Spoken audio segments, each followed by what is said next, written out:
আপনাদের সাথে ভাবি যে আমি সারাদিন কী খাই অফিসে এগুলো একটু দেখাবো।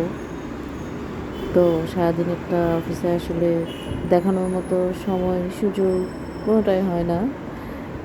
তো একবারে দিন শেষে সারাদিন অফিস শেষে রাতেরটাই দেখাবো ভাবছি। আজকে রাতে এসে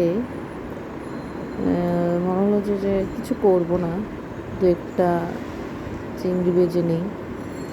এরকম শুধু চিংড়ি, একটু বেশি করে রসুন পেঁয়াজ দিয়ে, একটু মরিচ, একটু হলুদ দিয়ে তেলের মধ্যে কোনো ধরনের পানি ছাড়া চিংড়ি ভেজে নিলে যে কী মজা হয়।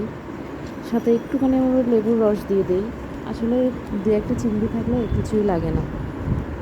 আমার এখনো মনে আছে ছোটোবেলায় নানা বাসায় যেতাম, হ্যাঁ, অনেক নাতি নাতনি আর কি, নানির।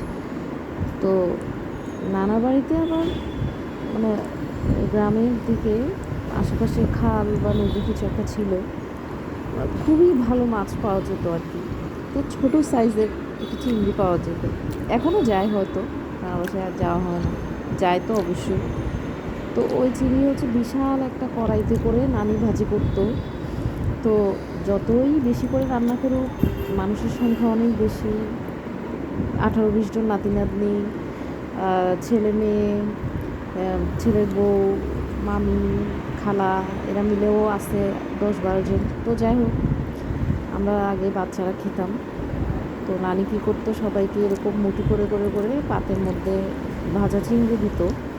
আর কড়াইতে যে ওই যে চিংড়ির একটা মশলা তেল ঝোল থাকতো, ওইটার মধ্যে ভাত নিয়ে ভাত মাখায়ে ওই ভাত আবার একটু অল্প অল্প করে সবাইকে দিত। মানে ওই জিনিসের মতো মজাদার জিনিস আছে বলে মানে আর মনে হয় না আর কি।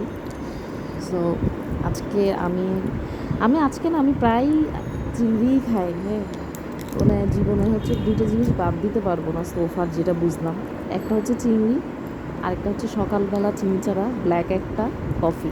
1 কাপ বললে ভুল হবে, বিশাল একটা পাতিলের মতো কাপে করে আমি কফি খাই। তো চিংড়ি ভাজা আর কফি আমি ছাড়তে পারবো না। ইদানিং হরমোনাল কারণে বা স্ট্রেসের কারণে অথবা এনিথিং কারণে মুখে আর কি খুব ব্রণ হচ্ছে। তো যে আবার জানে যে আমার ফুড হ্যাবিট, যে আমি মাসে 30 দিনের মধ্যে 20 দিনই চিংড়ি খাই, সে কোনো কিছু খুঁজে না পেয়ে বলতেছে যে আমি যে চিংড়ি খাই এই জন্য চিংড়ির অ্যালার্জি থেকে আমার এগুলো হচ্ছে।